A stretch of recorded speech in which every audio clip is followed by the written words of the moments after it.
আসসালামু আলাইকুম। আজকে তোমাদের কলেজের ভর্তির দ্বিতীয় পর্যায়ের ফলাফল প্রকাশিত হয়েছে। তো আজকের এই ভিডিওতে আমরা জানব যে কিভাবে দ্বিতীয় পর্যায়ের ফলাফলের জন্য নিশ্চয়ন করতে হয়। এই নিশ্চয়ন পদ্ধতিটা মূলত হচ্ছে একেবারে প্রথম পর্যায়ের নিশ্চয়নের মতোই, একই পদ্ধতি একইভাবে। তো আজকে আমরা শুরু করি। শুরুতে আমরা চলে আসবো xiadmission.gov.bd এই ওয়েবসাইটে। আমার অলরেডি লগ ইন করা আছে। তুমি যদি লগ ইন করা না থাকে তাহলে লগ ইনে ক্লিক করবে এবং সেই সাথে সাথে তোমার পাসওয়ার্ড এবং আইডি দিয়ে লগ ইন করে নেবে। তারপর স্টুডেন্ট ড্যাশবোর্ডে যান, এখানে ক্লিক করবে। ক্লিক করার মাধ্যমে এই পেজটা তোমার সামনে চলে আসবে।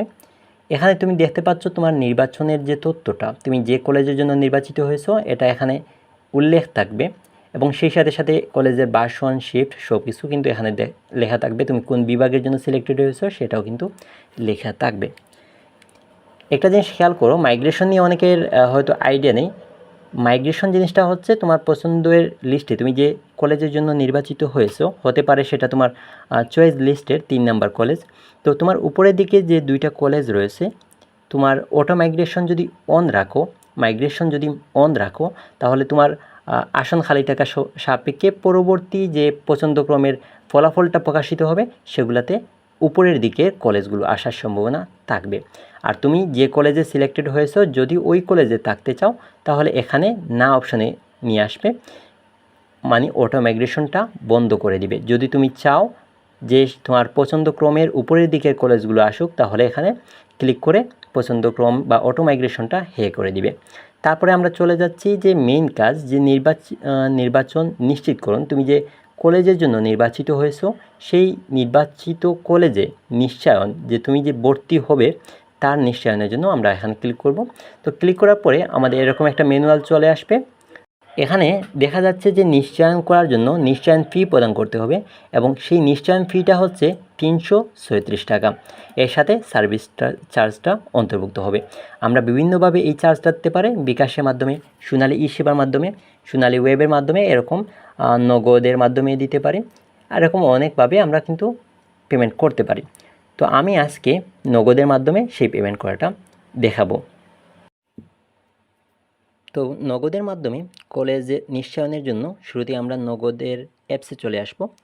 তারপর এখানে দেখতে পাচ্ছি বিল পে অপশন। এই বিল পে অপশনে, পেমেন্টের বিল পে অপশনে আমরা ক্লিক করব।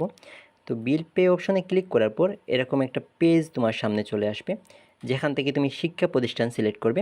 এখানে দেখতে পাচ্ছি আমরা শিক্ষা প্রতিষ্ঠান লেখা আছে, শিক্ষা প্রতিষ্ঠানে সিলেক্ট করলাম। শিক্ষা প্রতিষ্ঠানে সিলেক্ট করার পরে যদি দেখা যায় যে তোমার কলেজের অ্যাডমিশনের কোনো কিছু আসতেছে না, তাহলে তুমি বিলার আইডি দিবে।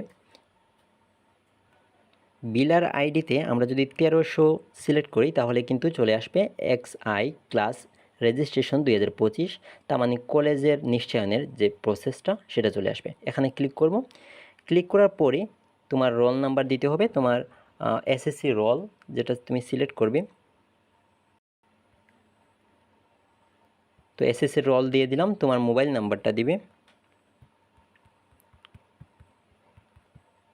তোমার বোর্ডটা সিলেক্ট করবে, তারপর তোমার শিক্ষার বছর 2025 সিলেক্ট করবে, তারপরে পরবর্তীতে ক্লিক করবে।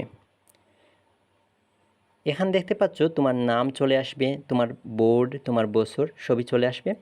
নামটা যখন চলে আসবে তুমি কিন্তু নামটা ইনপুট দাও নাই, নাম যখন চলে আসবে তখন শিওর হবে যে তোমার রোল বা ইনফরমেশনগুলো ঠিক আছে। তারপরে টাকার পরিমাণটা দেখে নিতে পারো। এখানে টাকার পরিমাণ কিন্তু 337 টাকা। আমরা জানি যে কলেজ নিশ্চয়নের ক্ষেত্রে 337 টাকা প্রয়োজন হয়। তো আমরা পরবর্তীতে ক্লিক করলাম। পরবর্তীতে ক্লিক করার পরে আমার পিন নাম্বারটা দিতে হবে, তো আমরা পিন নাম্বারটা দিয়ে দিচ্ছি। এবং সেই সাথে সাথে একটা জিনিস খেয়াল করো, 337 টাকা কিন্তু তোমার আর মেইন যে চার্জটা বা রেজিস্ট্রেশনের নিশ্চয়নের জন্য যে ফিটা, এবং সেই সাথে সাথে কিন্তু কিছু চার্জ প্রযোজ্য হবে, যেটা হচ্ছে 3.37 টাকা। তো আমি পিনটা দিয়ে দিলাম। পিনটা দেওয়ার পরে পরবর্তীতে ক্লিক করলাম। পরবর্তীতে ক্লিক করার পরে তুমি এখানে দেখতে পাচ্ছ যে ট্যাপ করে ধরে রাখুন। তোমার যেহেতু ইনফরমেশন সবগুলো দেওয়া শেষ এবং ঠিক আছে, তো তুমি এখানে ট্যাপ করে ধরে রাখুন অপশনে যদি ক্লিক করে রাখো তাহলে কিন্তু তোমার পেমেন্টটা হয়ে যাবে। একটু সময় নেবে। আমার কলেজের রেজিস্ট্রেশন বা নিশ্চয়ন প্রসেসটা এখানেই সমাপ্ত হলো। তুমি চাইলে এখান থেকে রিসিটটা নিতে পারো। রিসিট দেখুন, এখানে ক্লিক করলে রিসিটটা পেয়ে যাবে, সেটা তুমি চাইলে সেভ করে রাখতে পারো, এটা পরবর্তীতে কাজে দিতে পারে। তো এই ছিল তোমাদের নগদের মাধ্যমে কীভাবে পেমেন্টটা করতে হয় নিশ্চয়ন ফিটা। নগদের মাধ্যমে আমাদের নিশ্চয়ন ফিটা প্রদান করা শেষ। এখন আমরা আমার প্রোফাইলে যদি ক্লিক করি, তারপরে একটা পেজ আসবে যেখানে লেখা থাকবে ইউর স্ট্যাটাস সিলেকশন কনফার্ম, মানে আমার নিশ্চয়নের যে ফিটা প্রদান করা হয়েছিল সেটা গ্রহণ করা হয়েছে এবং আমার সিলেকশনটা কনফার্ম হয়েছে। তো এই ছিল মূলত আমাদের সিলেকশনের যে প্রসেসটা। আশা করি তোমাদের বুঝতে কোনো সমস্যা হয়নি। যদি আজকে ভিডিওটা তোমাদের কোনো উপকারে আসে তাহলে আমার ভিডিওতে লাইক দিয়ে রাখতে পারো এবং চ্যানেলটা সাবস্ক্রাইব করে রাখতে পারো পরবর্তী আপডেটগুলোর জন্য। অসংখ্য ধন্যবাদ। আল্লাহ হাফিজ।